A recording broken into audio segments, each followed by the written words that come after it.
A Story of Defiance, Nene Hatton and the Martyrs of Erzurum, A Testament to Courage, Motherhood and Patriotism. A Story of Defiance, Nene Hatton and the Martyrs of Erzurum, A Testament to Courage, Motherhood and Patriotism. As Salata Karan Minal Nom.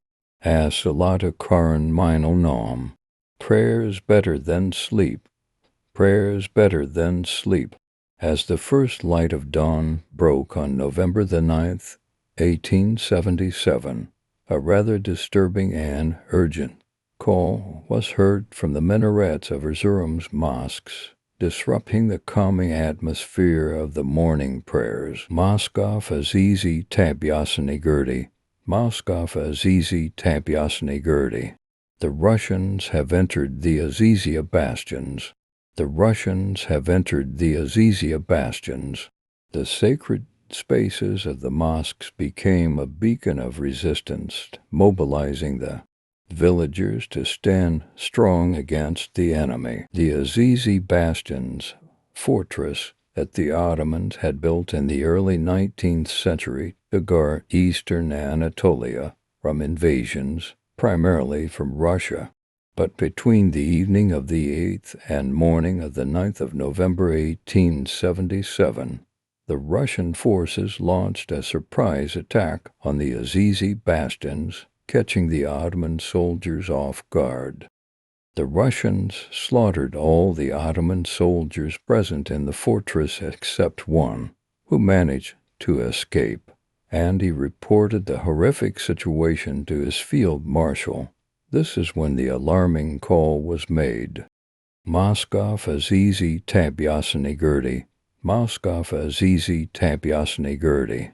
The Russians have entered the Azizi bastions. As the call to arms echoed through the village, the people of Erzurum sprang into action, just as they had always responded to the muezzin's call to prayer. But this time they didn't head to the mosque.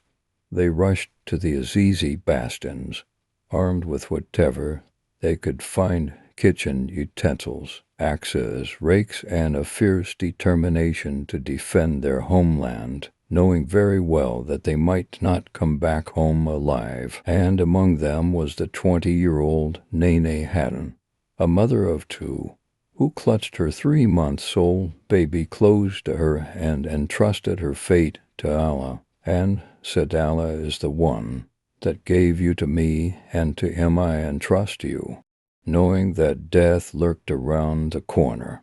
With faith and courage in their hearts, the villagers charged into the battle, ready to face the Russian forces head-on. Nene Hatton led the charge, her courage inspiring the villagers to follow suit.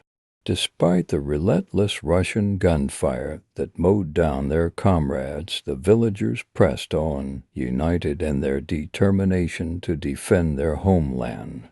With a fierce battle cry, they stormed the Azizi bastions, breaking down the iron doors and engaging the Russians in fierce hand-to-hand combat. The women of Erzurum proved particularly fearsome, reportedly savaging the Russian soldiers.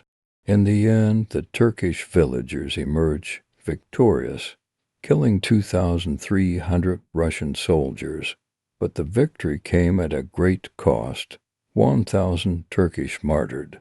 Though the heroism of the villagers was etched in the local memory, but at the national level their heroics remained and heralded for generations. But 75 years later, their legend would be rediscovered, and their courage would inspire a nation, finally granting them the recognition they so rightly deserve, cementing their place in the history as defenders of their motherland. But 75 years later, their legend would be rediscovered, and their courage would inspire a nation, finally granting them the recognition they so rightly deserve, cementing their place in the history as defenders of their motherland.